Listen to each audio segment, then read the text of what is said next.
Hey guys, welcome back to my channel of JF Nisha insights. तो आज हम पढ़ने वाले हैं टीचिंग एप्टीट्यूड के कॉन्सेप्ट का पार्ट 15, जिसमें आज हम पढ़ेंगे अपनी बाकी की बची हुई टीचिंग की थ्योरीज। कल हमने क्या पढ़ा था? कल हमने पढ़ा था, मैं आपको क्विक रिवीजन दे देती हूँ, उसके बाद में हम पढ़ना स्टार्ट करेंगे। देखिए, कल हमने क्या पढ़ा था? कल हमने यहाँ तक पढ़ा था, लर्निंग स्टाइल मॉडल्स वगैरह पढ़े थे, है ना। फिर वॉक मॉडल पढ़ा था हमने, विजुअल लर्निंग को लर्निंग मॉडल पढ़ा था, ठीक है। फॉर्मेट मॉडल पढ़ा, हनीमून मोड का, मेरिस बिगिस लर्निंग मॉडल पढ़ा हमने, और left right brain learning model पढ़ा हमने। अब हम पढ़ेंगे हावर गार्डनर का मल्टीपल इंटेलिजेंस मॉडल, ठीक है। तो ये पढ़ना स्टार्ट करते हैं, और 1 मिनट में आपका लूँगी। देखिए, हमारे चैनल पे टीचिंग एप्टीट्यूड के कॉन्सेप्ट का जो कंप्लीट कोर्स है, कंप्लीट कोर्स है ना, इसके पार्ट 14 तक हो चुके हैं। कितने पार्ट? 14 तक। अभी तक अगर आपने नहीं देखा है तो आप जाके प्लेलिस्ट से या वीडियो से देख सकते हो, ठीक है। लाइव वाले सेशन में भी चले जाना, कुछ वीडियोस लाइव है, कुछ रिकॉर्डेड वीडियोस है, ठीक है। तो लाइव में और वीडियो में दोनों में जाके देख लेना। बाकी मैं प्ले लिस्ट भी अपडेट कर दूंगी, उसमें आप देख सकते हो। साथ ही साथ अपने टीचिंग एप्टीट्यूड के 2023 के PYQ की जो सीरीज है, जिसमें मैं आपको डिटेल एक्सप्लेनेशन भी करवाती हूँ, है ना, डिटेल एक्सप्लेनेशन भी करवाती हूँ। उसके पार्ट भी 9-10 तक हो चुके हैं, पार्ट 9-10 तक हो चुके हैं, वो आप कर लेना। इसमें मैंने आपको फैब के, मार्च के करवा दिए PYQ। अब अपने रहते हैं जून के और दिसंबर के, ठीक है। जून के मैं मेरे थोड़े बहुत टाइप करने रहते हैं, वो कर लेती हूँ, और दिसंबर के अपने ये जैन है ना, जैन के एंड तक मैं आपको दिसंबर के करवा दूंगी। रिजल्ट आने का वेट है बस। रिजल्ट जिस दिन आ जाएगा ना, उसके 2 या 3 दिन के अंदर अंदर मैं आपको दिसंबर के भी फर्स्ट बार अपने यूट्यूब चैनल पे करवा दूंगी, ठीक है। अपने वाईटी चैनल पे आपको मैं 2023 के दिसंबर के PYQ करवाऊंगी सबसे पहले, क्योंकि इतना जल्दी कोई नहीं करवाता, सारे क्या करते हैं, एग्जाम के पास ही करवाते हैं PYQ। और मैं आपके लिए कलेक्ट कर रही हूँ एक 2023 के PYQ, तो मैं ये आपको पहली बार अपने चैनल पे करवा दूंगी, सबसे पहले आपको करवाऊंगी डिटेल एक्सप्लेनेशन के साथ में, ठीक है।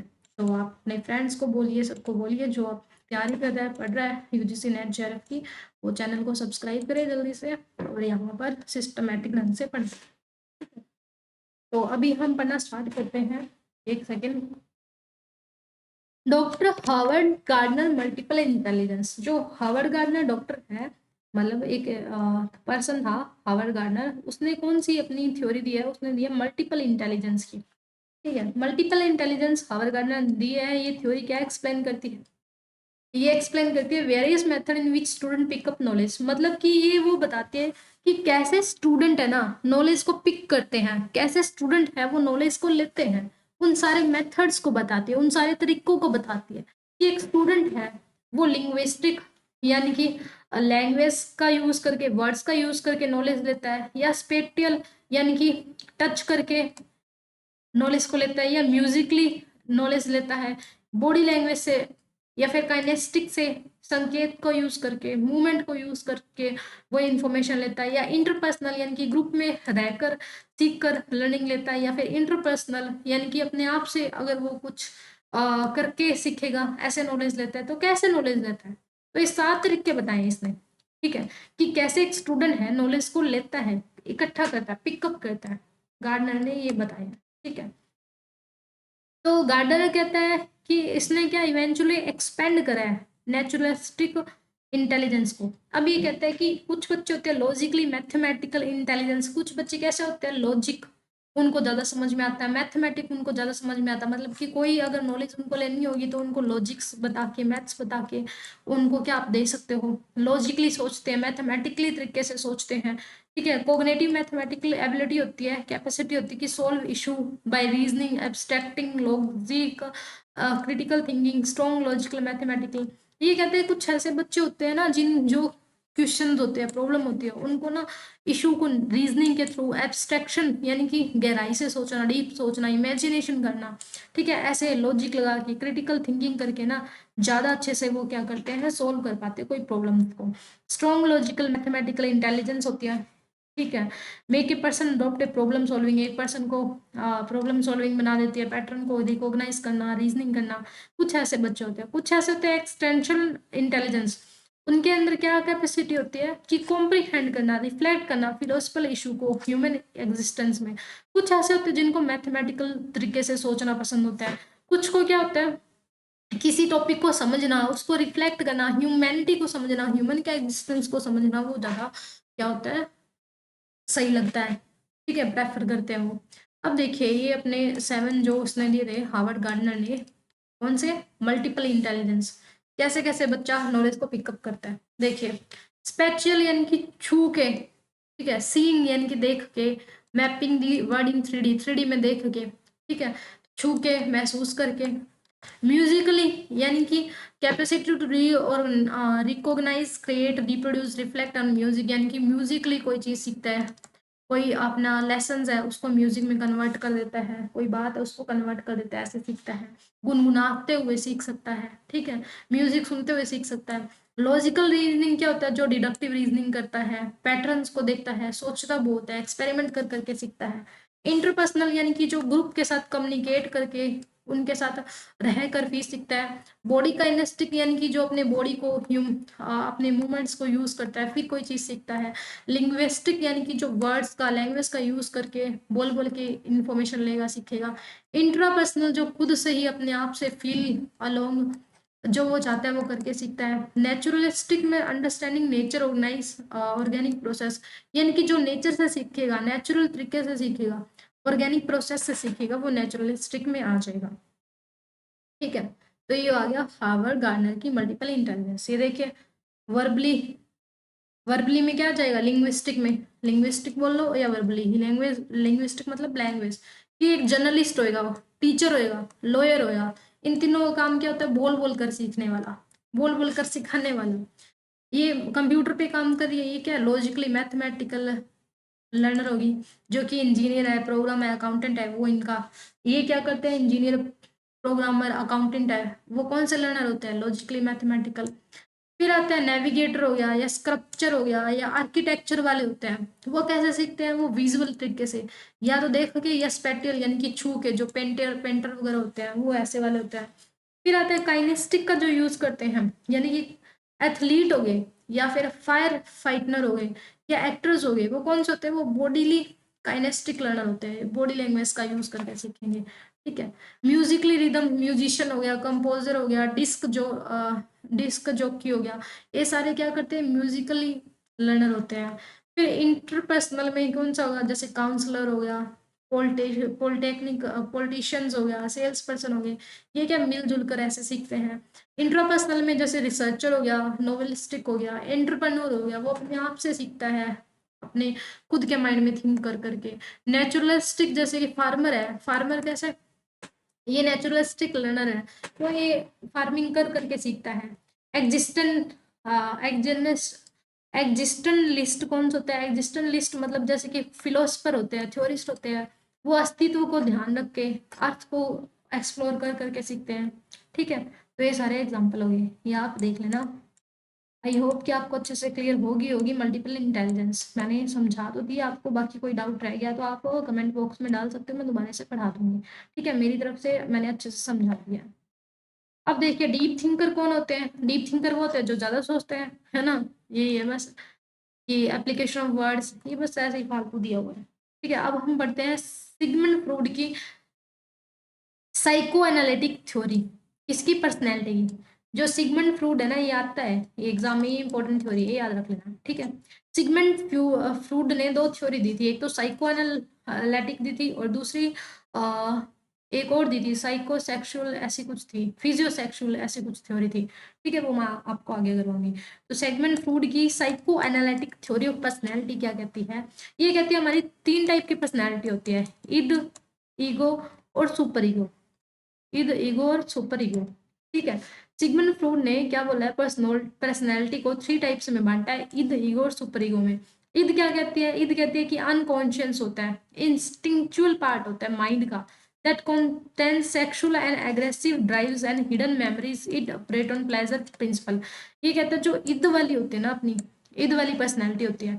इसमें क्या हुआ, अनकॉन्शियस माइंड होता है अपना, अनकॉन्शियस माइंड होता है अपना, और जो हमें इंस्टिंक्ट आती है, इंटेलेक्ट, इंस्टिक्चुअल यानी कि इंस्टिंक्ट आने वाला पार्ट जो होता है, जिससे हमें कोई एक अंत प्रेरणा, प्रेरणा बोलते हैं ना जिसको, इंस्टिंक्ट आई है हमारे अंदर, एक प्रेरणा, एक भाव आया है माइंड में, वो उसके अंदर क्या होता है, जो अनकॉन्शियस माइंड है, जो इंस्टिंक्ट आती है वो वाला पार्ट है, उसके अंदर क्या होता है, उसके अंदर सेक्सुअल और एग्रेसिव ड्राइव्स यानी कि इच्छा, नीड्स, विश, हिडन मेमोरी, जो ईद वाली पर्सनैलिटी वाले लोग होते हैं ना, उनके जो अनकॉन्शियस माइंड है और इंस्टिंक्चुअल पार्ट है, उसके अंदर ना सेक्सुअल और एग्रेसिव ड्राइव्स होती है और हिडन मेमोरीज होती है।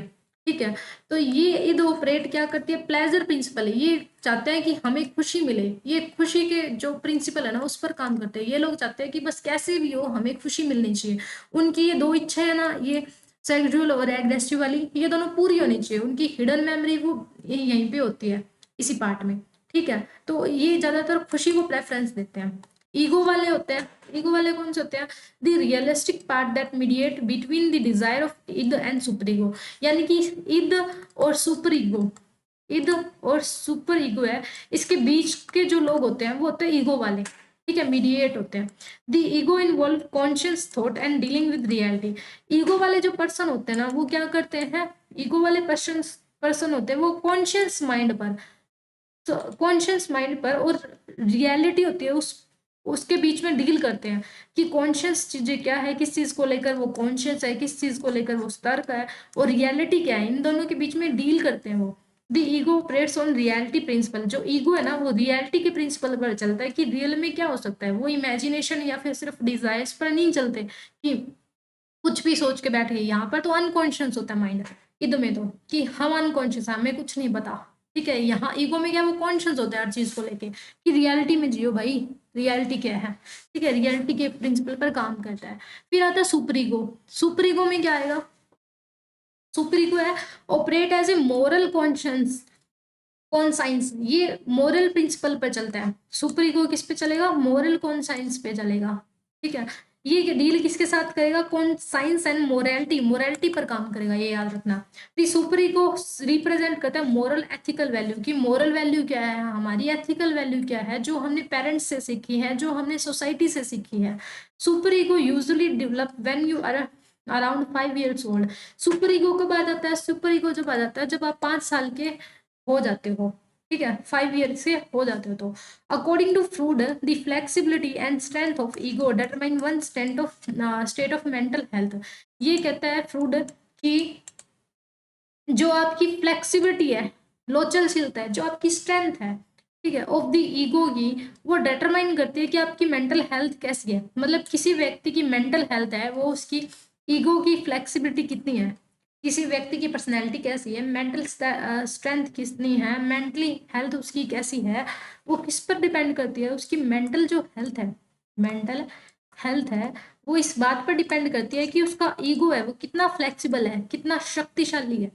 उसका ईगो कम है तो वो ज्यादा अच्छे से रहेगा, ईगो ज्यादा है तो वो कम अच्छे से रहेगा। ठीक है, ये देखिए बच्चा ईगो में तो ऐसे बन जाता है, खुद की खुशी पर ध्यान देगा। क्या था इसका कीवर्ड कि सेल्फ प्लेजर, खुद खुद की पे ध्यान देगा। ईगो में क्या आता है, रियलिटी में आ जाता है बच्चा। और इसमें देखो ये क्या परी बनी हुई है ना, यानी कि दूसरों का भला करने लग जाती है। यहाँ पे क्या एथिकल वैल्यू आ जाती है, इसमें मोरल आ जाते हैं, प्रिंसिपल आ जाते हैं, नैतिक शिक्षा आ जाती है इसके अंदर। ठीक है, परोपकारी बन जाते हैं।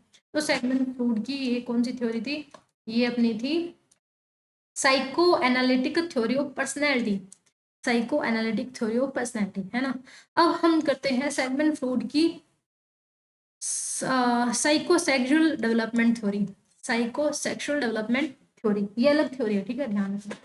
अब ये कहते हैं कि जो सिग्मंड फ्रूड था ना, उसने बोला कि 5 फेजेस होती है किसी भी पर्सन की साइकोसेक्सुअल डेवलपमेंट की, साइकोसेक्सुअल डेवलपमेंट की। पहली होती है ओरल, एनाल, फैलिक, लेटेंसी, जेनिटियल। ठीक है, ये 5 फेज होती है ह्यूमन के डेवलपमेंट की।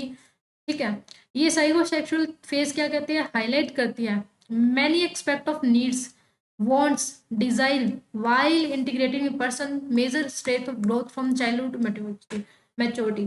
ये कहता है कि कोई एक पर्सन है, कोई एक पर्सन है वो जब चाइल्डहुड से, बचपन से बुढ़ापे तक, मैच्योरिटी तक आता है, बचपन से मैच्योरिटी तक आता है, यानी कि बचपन से जवानी तक आता है, बचपन से जवानी तक आता है, तो उसकी नीड्स, उसकी वांट्स, उसकी डिजायर्स है, उसको वो कैसे इंटीग्रेट करता है, कैसे उसकी जो नीड्स, वांट और डिजायर है उनकी ग्रोथ होती है, कैसे उसको वो क्या करता है, अलग अलग स्टेज में, मतलब ये बता रहा है कि अलग अलग स्टेज।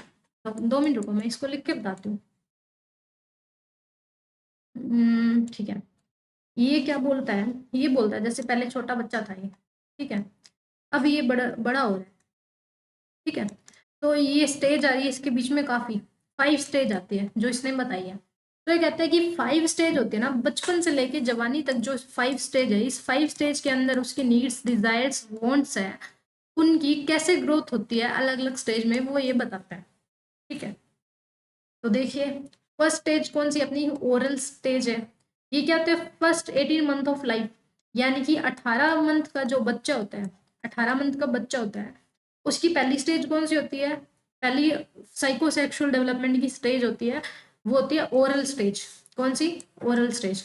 ओरल में क्या होता है, इन्फेंट यानी कि जो शिशु होता है या बच्चा होता है, वो pleasure centre around the mouth, उसकी सारी की सारी खुशी किसमें होती है, अपने मुंह में ही होती है। क्यों, क्यों बच्चा सारा दिन मुंह में उंगली ले लेता है ना, मुंह में उंगली ले लेता है, पैरों की उंगली मुंह में ले लेता है, कोई चीज पड़ी होती है वो मुंह में ले लेता है।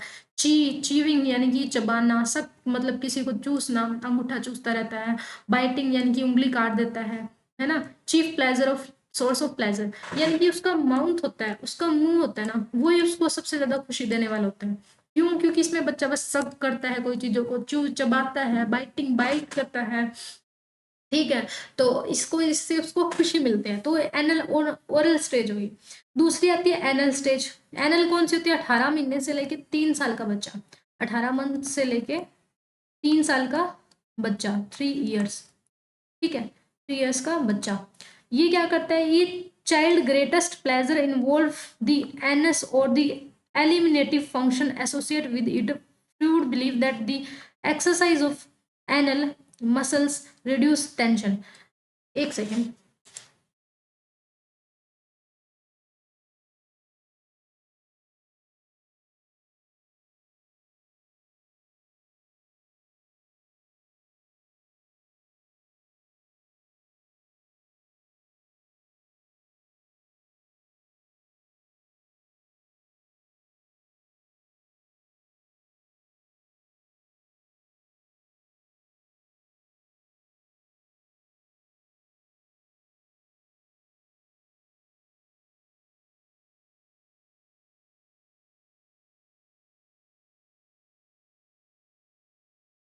एक सेकेंड रुको, एक सेकेंड बस, मैं कुछ इसका ना नेम हिंदी में देख रही हूँ, मेरे को इंग्लिश में तो इसका नेम पता है एनल का, हिंदी में मेरे को पता नहीं था, तो मैं वो सर्च कर रही थी। तो हिंदी भी बतानी पड़ती है ना मेरे को साथ साथ, अदरवाइज हिंदी मीडियम वाले बच्चों को समझ नहीं आएगा, तो इस वजह से, ठीक है। एक सेकेंड रुको।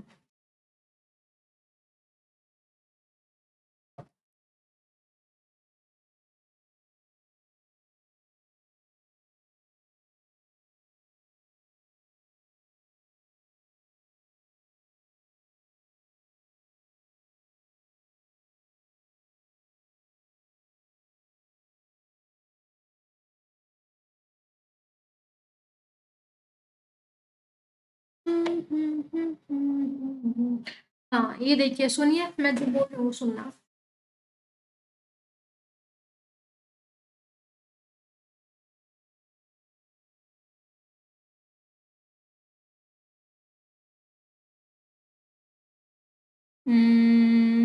ठीक है, इसमें तो कुछ ज्यादा ही हिंदी दी हुई है, रुको।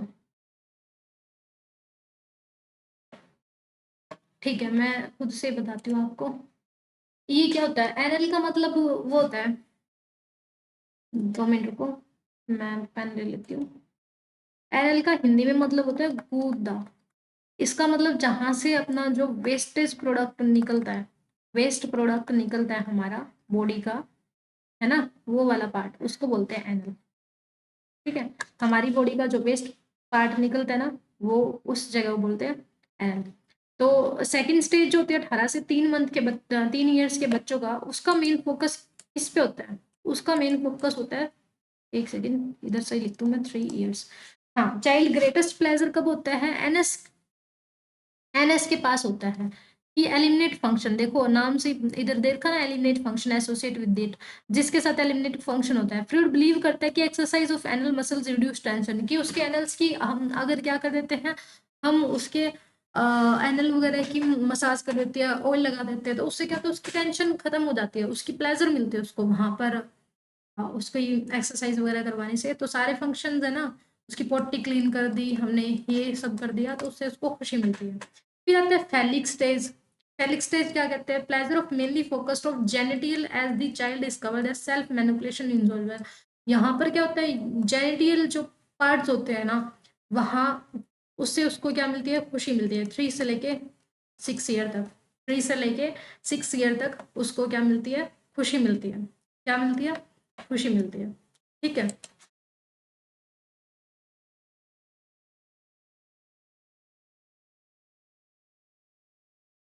हम्म। तो ये मैं थोड़ा सा आपको बता देती हूँ, ये इजी है, टफ नहीं है। पहला तो क्या है, फर्स्ट स्टेज में तो है ओरल स्टेज, जो 18 मंथ से स्टार्ट होती है। ठीक है, इसमें बच्चा, उसका मेन फोकस है माउथ पे होता है। दूसरे में क्या होता है, एनल पे होता है, जो एलिमिनेटिव पार्ट होता है। तीसरे में फैलिक, यानी कि जो जेनिटियल पार्ट होते हैं ना, उसकी तरफ उसका थोड़ा इंजॉयबल हो जाता है, मैनिपुलेट करता है वो। लेटेंसी स्टेज में क्या होता है, लेटेंसी में अप्रोक्स 6 से लिए 40 तक, यानी कि 6 साल से लेके जवानी तक की ये स्टेज होती है, लेटेंसी। इसमें चाइल्ड रिप्रेजेंट करता है अपना all interest in sexuality and develop social intellectual skill, यानी कि सेक्सुअल जो उसकी डिजायर है वो डेवलप होनी स्टार्ट हो जाती है। सोशल सोसाइटी में कैसे रहना है वो स्किल सीखता है, इंटेलेक्चुअल स्किल सीखता है वो। ठीक है। और फिर आती है जेनेटिकल स्टेज, जेनेटिकल यानी कि जवानी से लेके बुढ़ापे तक। इसमें क्या होता है, source of sexual pleasure become someone outside of the family, यानी कि जो ये डिजायर होते हैं सेक्सुअल वाली, ये डिजायर है वो फैमिली के बाहर से पूरी करने का सोर्स वो ढूंढता है। It is time of sexual reawakening, ये टाइम होता है कि वो सेक्सुअल रिवेक, यानी कि उस इस डिजायर के बारे में क्या उसके रिवेक हो, उसके जागरूक हो उसके। तो यही है बस। देखिए फर्स्ट स्टेज में क्या है, ओरल में तो फर्स्ट ईयर का बच्चा होता है, what happen at the age, इस एज में क्या होएगा, वो प्लेजर उसको मिलेगा सक करने से, टेस्ट करने से। ठीक है, माउथ के पास ही रहता है इसका ज्यादा फोकस। एनल स्टेज में 2 से 3 साल का बच्चा होता है, वो क्या पोटी ट्रेनिंग वगैरह उसको देनी स्टार्ट कर देते हैं हम। ठीक है, इसकी पोटी क्लीन करना स्टार्ट कर देते हैं, इस चीज से उसको प्लेजर मिलती है। फेलिक स्टेज में क्या होता है, 3 से लेके 6 ईयर तक का बच्चा होता है। ये बॉयज ज्यादा अट्रैक्ट किससे होते हैं, अपनी मदर से होते हैं। गर्ल्स अट्रैक्ट होते हैं अपने फादर से होते हैं, यानी कि जेनेटिकल जो होते हैं ना वो इसमें आते हैं, कि जो अपने पेरेंट्स होते हैं उसकी तरफ अपना ज्यादा अट्रैक्ट होने लग जाते हैं। लेटेंसी में क्या होगा, 6 से लेके पॉवर्टी यानी कि जवानी तक हमारी जो ये चलती है वो। Children spend more time and interest mostly the same sex peers.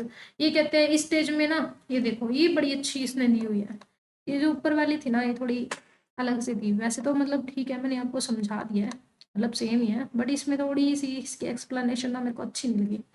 ये बढ़िया है कि मतलब वो थोड़ी सी क्या आदत है ना, पर्सनल चीजें सी आ गई इसमें, तो ये इतना पेपर में भी नहीं पूछते हैं कि इसमें ये ऐसे हो जाता है। ये एग्जाम के पॉइंट ऑफ व्यू से ये बढ़िया बढ़िया लगी मेरे को। एग्जाम के पॉइंट ऑफ व्यू से ये बेस्ट अपनी स्लाइड है। ठीक है, एग्जाम के पॉइंट ऑफ व्यू से ये बेस्ट स्लाइड है अपनी। ठीक है, और ये थोड़ी पर्सनल में चल जाती है, तो इसकी जगह पे ये करो, ये ज्यादा अच्छी है। मैं दोबारा समझा देती हूँ इसको। साइकोसेक्सुअल थ्योरी में क्या बोलता है ये, साइकोसेक्सुअल थ्योरी में बोलता है कि फर्स्ट स्टेज अपनी ओरल स्टेज है। फर्स्ट स्टेज में हम क्या करते हैं, 1 साल का बच्चा होएगा, ये माउथ की तरफ ज्यादा उसको प्लेजर मिलेगी, जैसे कि सक करना, कोई चीज को चूसना, किसी को च्यू करना यानी कि चबाना, बाइट करना। ठीक है, किसी चीज को बाइटिंग करना, और ये मुंह में कोई चीज लेना, ये सब चीजें ये करेगा। ठीक है, एनएल में क्या करें, एनएल में इसको हम 2 से 3 साल का बच्चा होता है, इसको हम पोटी ट्रेनिंग देना, क्लीन करना पोटी, और वॉशरूम में जाना, मैनर्स सिखाना, ये सब करते हैं। ठीक है, फैलिक में क्या होगा, 3 से 6 ईयर का बच्चा होता है, ये अपनी जो बॉयज होते हैं वो मदर से अट्रैक्ट होने लग जाते हैं, यानी कि मदर के प्यारे बन जाते हैं, लाडले बन जाते हैं। गर्ल्स होती है वो पापा की परी बन जाती है वो स्टेज आ गई। लेटेंसी स्टेज में क्या होगा, 6 ईयर से पवर्टी तक होती है। इसमें क्या होता है, चिल्ड्रन है ना, वो ज़्यादा से ज़्यादा टाइम स्पेंड करते हैं, ज़्यादा से ज़्यादा इंटरेक्ट किससे करते हैं, अपने जो सेम सेक्स पीयर से, यानी कि सेम गर्ल्स है, वो गर्ल्स से ज़्यादा अट्रैक्ट होगी, गर्ल्स गर्ल्स से ज़्यादा अट्रैक्ट होगी, उनके साथ ज़्यादा टाइम स्पेंड करेगी, उनसे क्या होगा, वो बॉन्ड बनाएगी, इंटरेक्ट करेगी। बॉयज़ है वो बॉयज़ से ज़्यादा इंटरेक्ट करेंगे, उनके साथ बॉन्ड बनाएंगे लेटेंसी में। ठीक है। जेनेटियल स्टेज में क्या होता है, बियॉन्ड पवर्टी, पवर्टी जवानी के बाद में। इसमें क्या होता है, इसमें ना जो इंडिविजुअल होते हैं ना, वो अटैच हो जाते हैं अपोजिट सेक्स से, अपोजिट पीयर से। यानी कि अगर बॉय है तो वो गर्ल से अट्रैक्ट हो जाएगा, और गर्ल है वो बॉय से अट्रैक्ट होने लग जाएगी। तो ये जेनेटियल स्टेज है। ठीक है। ये देखिए, दोबारा से उतार कर मैंने एक बिल्कुल छोटा सा, ये देखिए इसमें जो ये है अपनी फोटो, इससे और ही ज़्यादा अच्छे समझ आए। पहले बच्चा देखो मुंह में सक कर रहा है, खेल रहा है ना, ओरल स्टेज में, बर्थ से लेके 1 ईयर तक। बाद में पोटी कर रहा है, देखो एनल स्टेज में ये हो गया।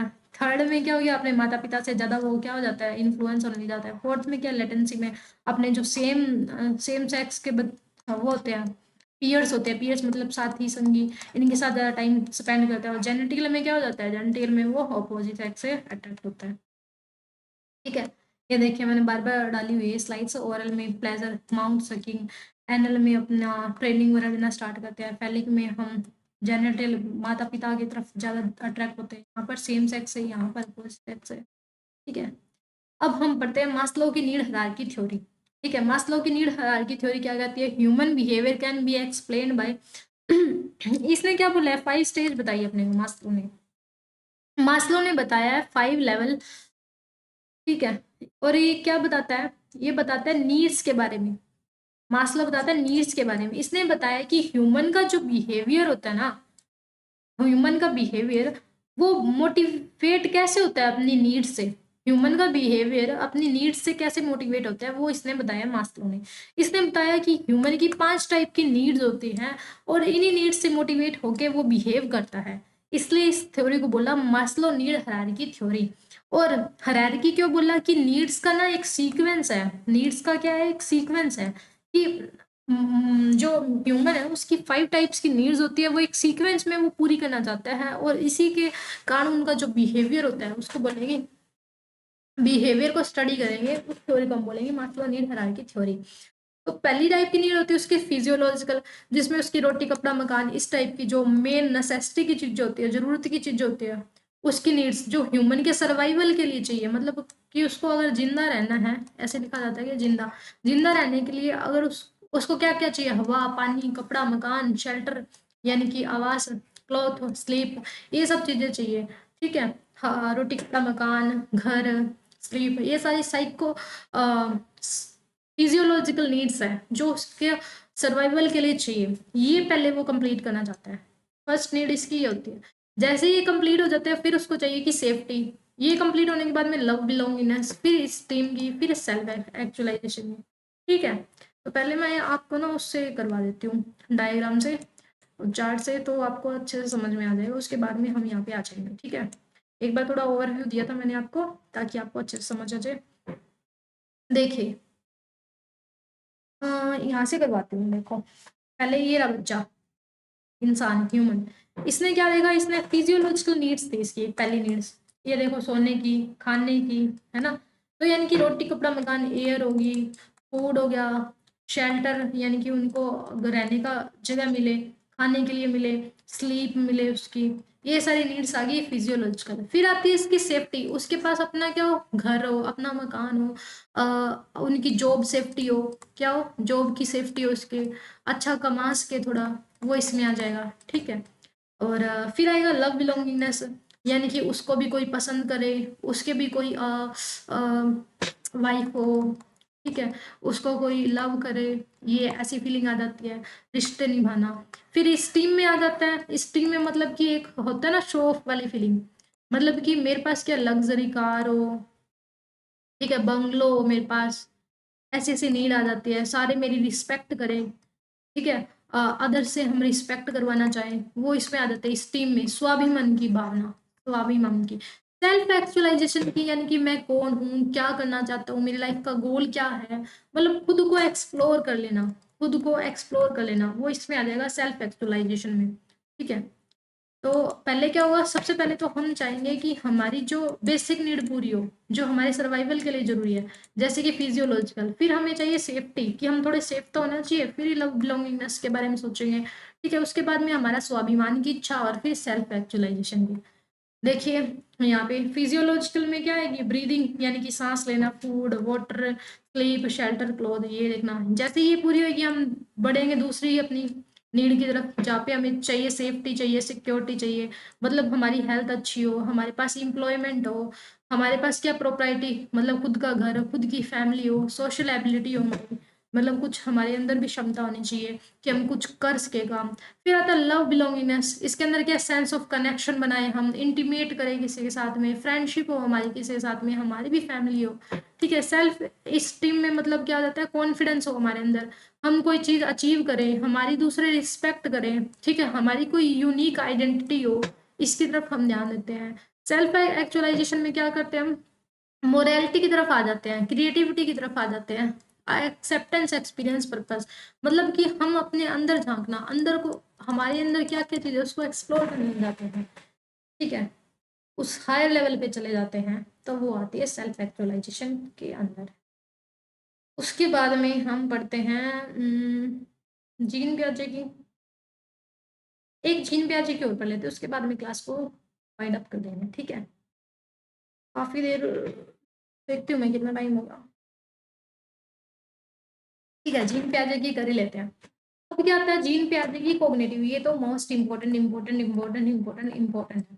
ठीक है, जीन पियाजे की जो कॉग्निटिव डेवलपमेंट की थ्योरी है, ये क्या बोलती है कि कैसे किसी की, जो स्टूडेंट है उसका कॉग्निटिव डेवलपमेंट होता है, या बच्चे का, चाइल्ड का, बच्चे का कैसे डेवलपमेंट होता है कॉग्निशन पर, वो बताता है। ठीक है, तो ये जो जीन पियाजे था ना, ये बिलीव करता है कि young people build their knowledge of the environment. ठीक है, ये क्या कहता है, ये कहता है कोग्निटिव डेवलपमेंट ऐसा बिलीफ है जो कि बच्चे की जो नॉलेज है ना, उसको इन्वायरमेंट में कैसे बिल्डअप करा जाता है वो बताता है। ठीक है, experience in the environment and biological maturation have led to insight. ये देखिए 4 स्टेजेस बताइए इसमें जीन पियाजे ने, ये इंपॉर्टेंट है, SPCF। ये इसकी ट्रिक है, ये याद कर लेना पक्का पक्का पक्का पक्का, क्योंकि सीक्वेंस में आता है ये, कि आप जीन पियाजे की जो थ्योरी है उसके स्टेप्स कितने हैं, पहले आपको याद रखना है 4 स्टेप्स है, 4 स्टेजेस है। ठीक है, कितनी स्टेज है जीन पियाजे की कॉग्निटिव डेवलपमेंट की, 4 स्टेजेस है। ठीक है, और उनके नेम बताओ सीक्वेंस वाइज, तो SPCF, ये याद रख लेना, ये है ट्रिक। ठीक है, पहले है सेंसरी मोटर।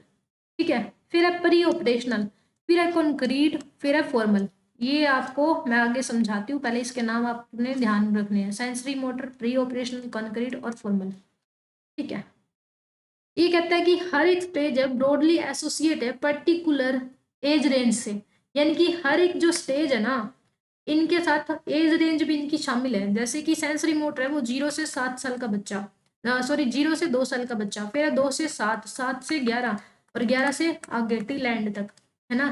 तो ऐसे ये क्या है, इनके साथ अटैच है, कि हर एक स्टेज एज रेंज के साथ ये शामिल है। जैसे कि children learn to execute mental operation involving concrete abstract notion between the age of 11 और 15। ये कहता है कि जो कंक्रीट ऑपरेशन सीखता है 11 से 15 के बीच में सीखता है। देखो कंक्रीट का 11 तक कर रखा ना, स्कीमास वगैरह ये। अब आगे बताती हूँ आपको मैं।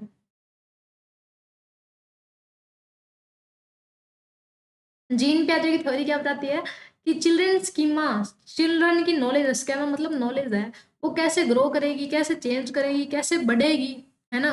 When they come into contact with new knowledge experience, मतलब कि कैसे एक चिल्ड्रन की, कैसे एक बच्चे की जो स्केम है, नॉलेज है, वो ग्रो करेगी, चेंज होगी, एक्सटेंड करेगी, जब हम उसके सामने नई नॉलेज को लेके आएंगे, नई एक्सपीरियंस को लेके आएंगे। ठीक है, तो असिमुलेशन का मैंने आपको समझाया था, असिमुलेशन और अकोमोडेशन का दोनों का कंसेप्ट किसने दिया था, जीन पियाजे ने दिया था। असिमुलेशन मतलब कि नया स्केमा देना, नई नॉलेज देना, वो जिसको वो ओल्ड के साथ रिलेट कर सके, जोड़ सके, ऐड कर सके। और अकोमोडेशन मतलब कि उसको मॉडिफाई कर लेना, पुरानी नॉलेज को, है ना। अब देखो कोग्निटिव डेवलपमेंट के, सेंसरी मोटर में बर्थ के 2 ईयर्स, यानी कि 0 से लेके 2 साल का बच्चा होता है, वो सेंसरी मोटर ऑपरेशन में होता है। प्री ऑपरेशन में 2 से 7 साल का बच्चा देखो ये खेल रहा है। कॉन्क्रीट में 7 से 12 या 11, कुछ जगह 11 होता है, कुछ जगह 12, ठीक है। ये कोई इशू नहीं, आपको समझ आ जाएगा ऑप्शंस देख के। फॉर्मल में क्या है 11 से 15, मेनली तो क्या होता है, ये स्ट्रक्चर में 12 दे रखा है, वरना 11 ही होता है, ठीक है।